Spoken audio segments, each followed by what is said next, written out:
मेरे right side और left side में दो तस्वीरें हैं। ये तस्वीरें भारतीय सेना के दो अधिकारियों के कंधों पर लगने वाले इंसिग्निया अशोक स्तंभ की हैं। क्या आप मुझे बता सकते हैं कि इन दोनों इंसिग्निया एक ही रैंक के अधिकारी के हैं या फिर दोनों इंसिग्निया अलग अलग रैंक के दो अधिकारियों के हैं?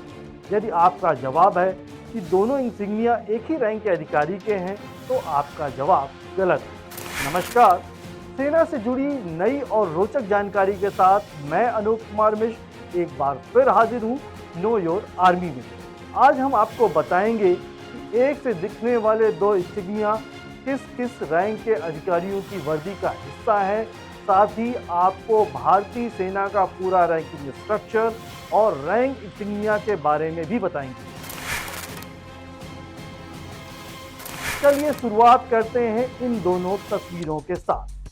सबसे पहले बात करते हैं मेरे राइट साइड में दिख रही तस्वीर की। तस्वीर में दिख रहे शोल्डर फ्लैप में सिर्फ अशोक स्तंभ है, जबकि मेरे लेफ्ट साइड में शोल्डर फ्लैप में अशोक स्तंभ के साथ एक रिबन भी है, जिसमें लाल रंग की दो रिबन के बीच एक पीले रंग का रिबन है।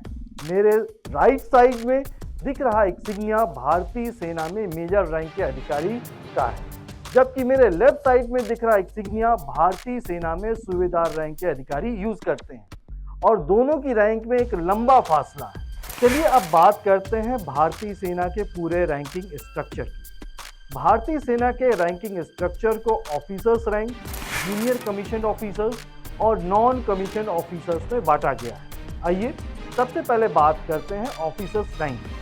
भारतीय सेना में ऑफिसर्स रैंक की शुरुआत लेफ्टिनेंट पद से होती है। लेफ्टिनेंट को एक सीनियर के तौर पर दो सुनहरे स्टार मिलते हैं।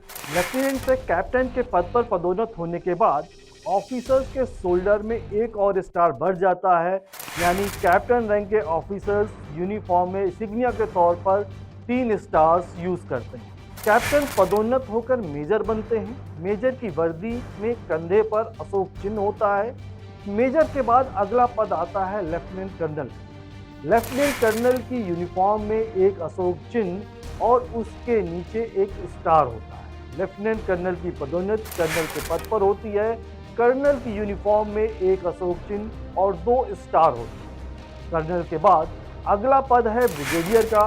ब्रिगेडियर की वर्दी में एक अशोक चिन्ह और उसके नीचे 3 छोटे स्टार होते हैं। इसके बाद मेजर जनरल का पद आता है। इस पद पर तलवार और छड़ी क्रॉस में होते हैं और उसके ऊपर एक स्टार होता है। मेजर जनरल की पदोन्नति लेफ्टिनेंट जनरल के तौर पर होती है। इस पद पर क्रॉस, तलवार, छड़ी के साथ अशोक चिन्ह होता है। इसके बाद सेना का जनरल पद आता है, जिसमें तलवार और छड़ी के क्रॉस के साथ अशोक चिन्ह और एक स्टार होता है। अब बात करते हैं जूनियर कमीशन ऑफिसर्स यानी जेसीयू।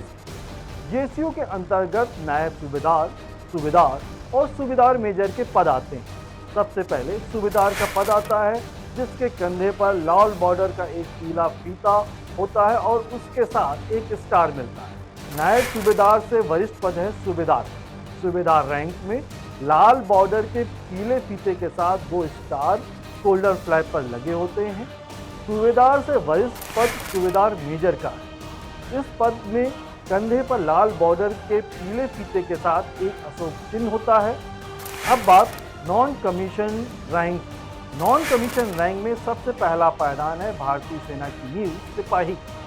सिपाही भारतीय सेना का पहला पायदान है। सिपाही के वर्दी में प्लेन शोल्डर फ्लैप होता है। एक सिपाही पदोन्नति के बाद लांस नायक बनता है। लांस नायक की वर्दी पर पीले रंग के लाल बॉर्डर वाला एक फीता लगा होता है। लांस नायक की पदोन्नति नायक के पद पर होती है। नायक की वर्दी में 2 लाल बॉर्डर वाले पीले रंग के फीते लगे रहते हैं।